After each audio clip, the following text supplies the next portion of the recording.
भारत की गलियों में जब धर्म और मानवता आमने सामने खड़े होते हैं, तब जन्म लेती है एक ऐसी कहानी जो दिल को गहराई से छूती है और सोचने पर मजबूर कर देती है। आज सुनिए महान साहित्यकार मुंशी प्रेमचंद की कालजयी रचना दुर्गा का मंदिर। बाबू ब्रजनाथ कानून पढ़ने में मग्न थे और उनके दोनों बच्चे लड़ाई करने में। श्यामा चिल्लाती कि मुन्नू मेरी गुड़िया नहीं देता। मुन्नू रोता था कि श्यामा ने मेरी मिठाई खा ली।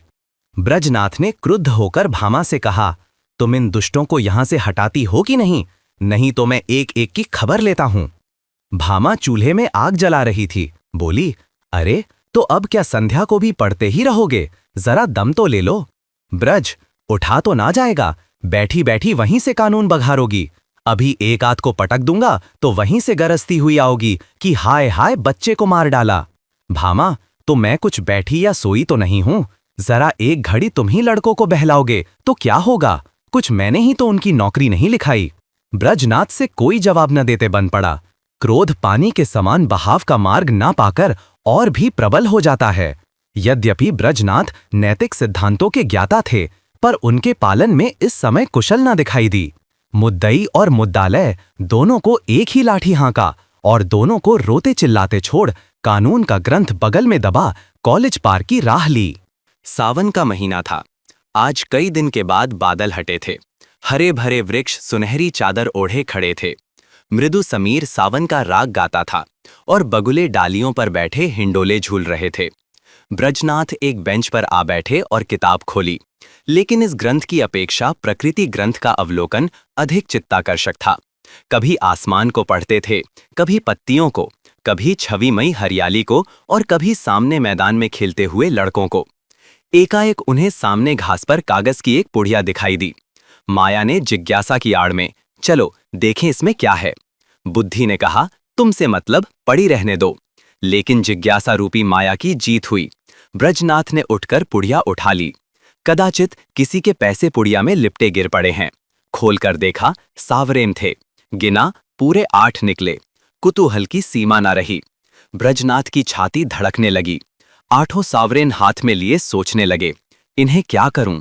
अगर यहीं रख दूं तो न जाने किसकी नजर पड़े, न मालूम कौन उठा ले जाए। नहीं, यहां रखना उचित नहीं। चलूं थाने में इत्तला कर दूं और ये सावरेन थानेदार को सौंप दूं। जिसके होंगे वो आप ले जाएगा, या अगर उसको ना भी मिले तो मुझ पर कोई दोष न रहेगा। मैं तो अपने उत्तरदायित्व से मुक्त हो जाऊंगा। माया ने पर्दे की आड़ से मंत्र मारना शुरू किया। वो थाने नहीं गए। सोचा, चलूं भामा से एक दिल लगी करूं। भोजन तैयार होगा, कल इत्मीनान से थाने जाऊंगा।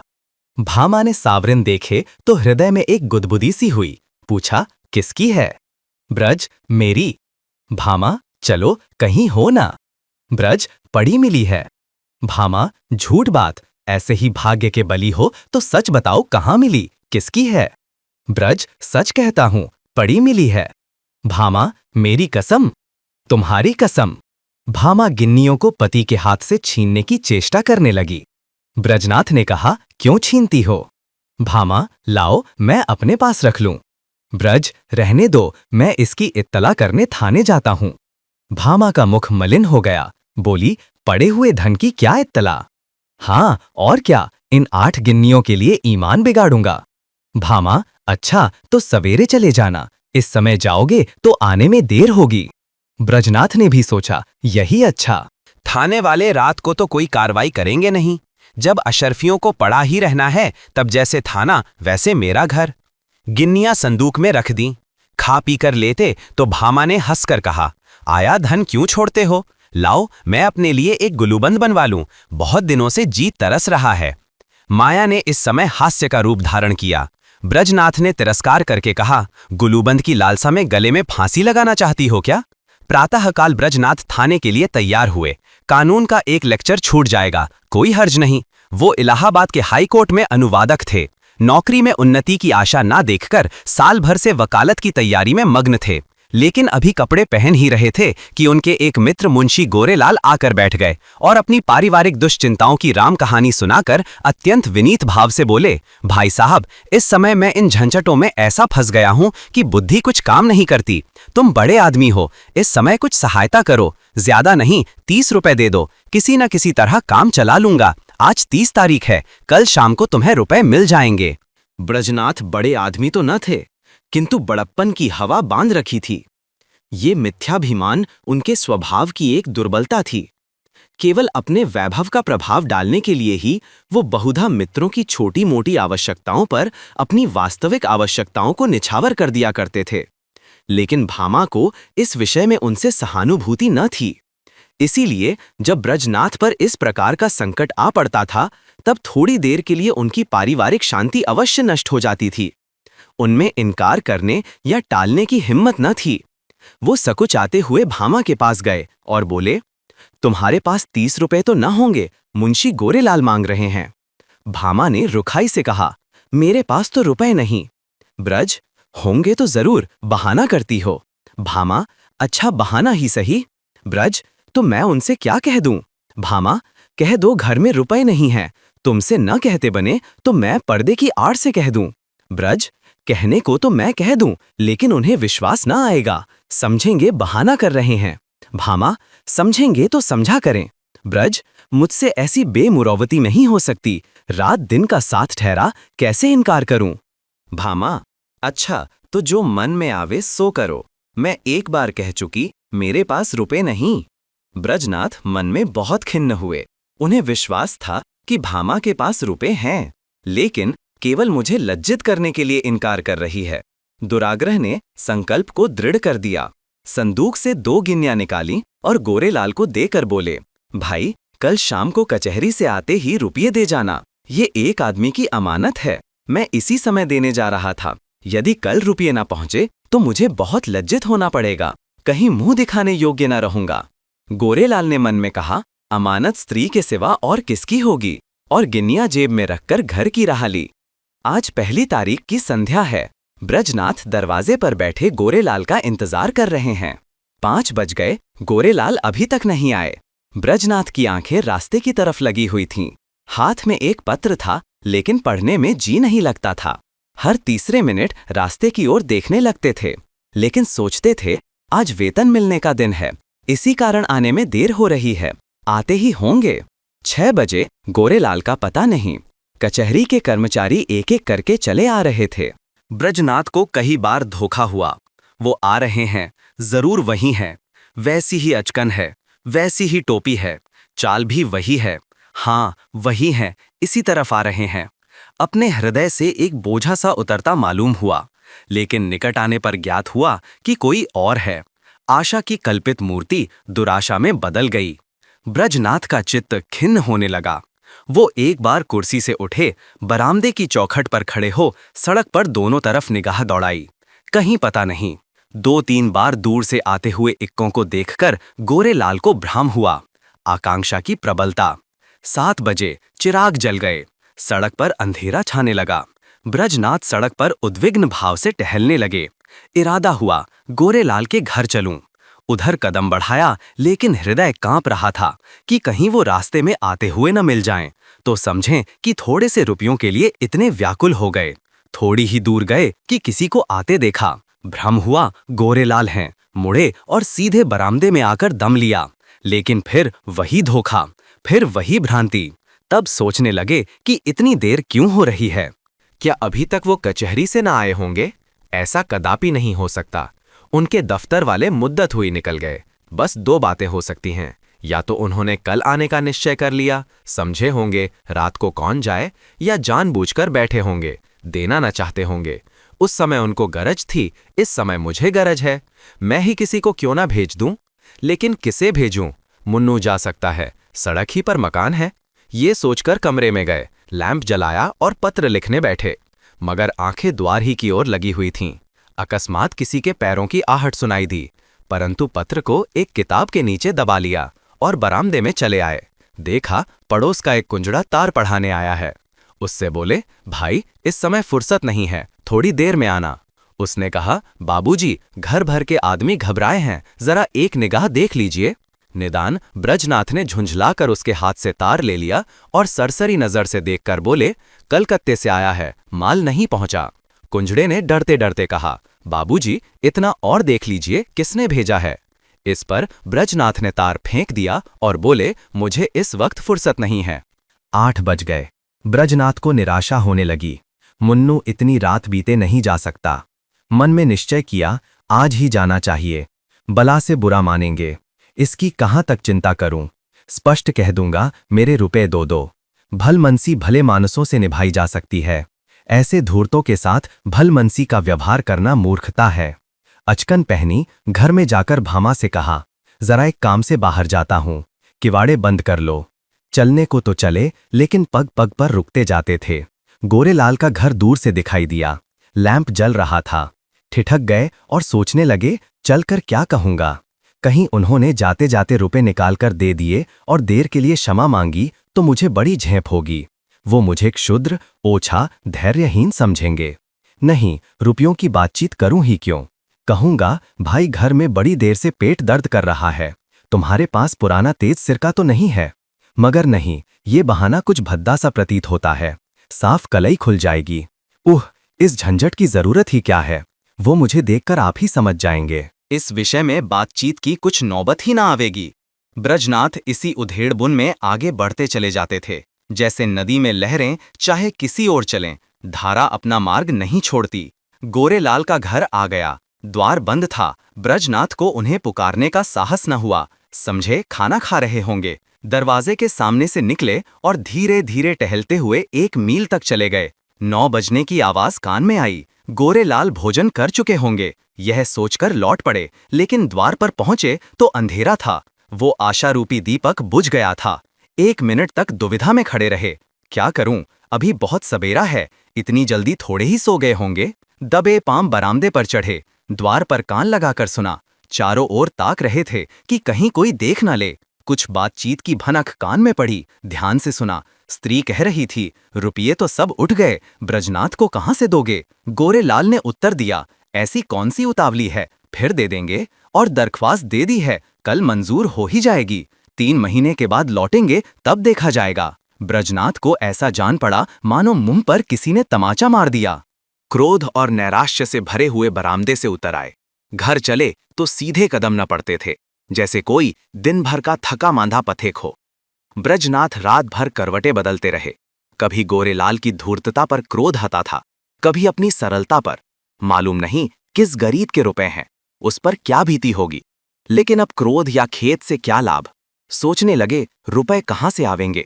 भामा पहले ही इनकार कर चुकी है, वेतन में इतनी गुंजाइश नहीं। 10-5 रुपए की बात होती तो कतर ब्योंत करता। तो क्या करूं, किसी से उधार लूं, मगर मुझे कौन देगा।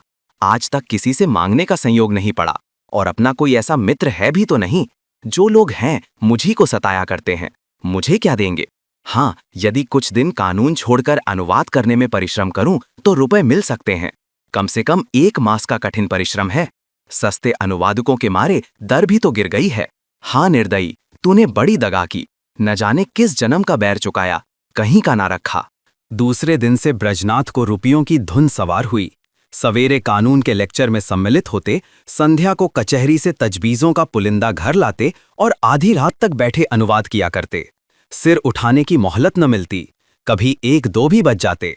जब मस्तिष्क बिल्कुल शिथिल हो जाता तब विवश होकर चारपाई पर पड़ रहते। लेकिन इतने परिश्रम का अभ्यास ना होने के कारण कभी कभी सिर में दर्द होने लगता, कभी पाचन क्रिया में विघ्न पड़ जाता, कभी ज्वर चढ़ा आता। तिस पर भी वो मशीन की तरह काम में लगे रहते। भामा कभी कभी झुंझला कर कहती, अजी लेट भी रहो, बड़े धर्मात्मा बने हो, तुम्हारे जैसे 10-5 आदमी और होते तो संसार का काम ही बंद हो जाता। ब्रजनाथ इस बाधाकारी व्यंग्य का उत्तर न देते। दिन निकलते ही फिर वही चरखा ले बैठते। यहां तक कि 3 सप्ताह बीत गए और 25 रुपए हाथ आ गए। ब्रजनाथ सोचते थे, 2-3 दिन में बेड़ा पार है। लेकिन 21वें दिन उन्हें प्रचंड ज्वर चढ़ आया और 3 दिन तक ना उतरा। छुट्टी लेनी पड़ी, शैया सेवी बन गए। भादों का महीना था। भामा ने समझा पित्त का प्रकोप है।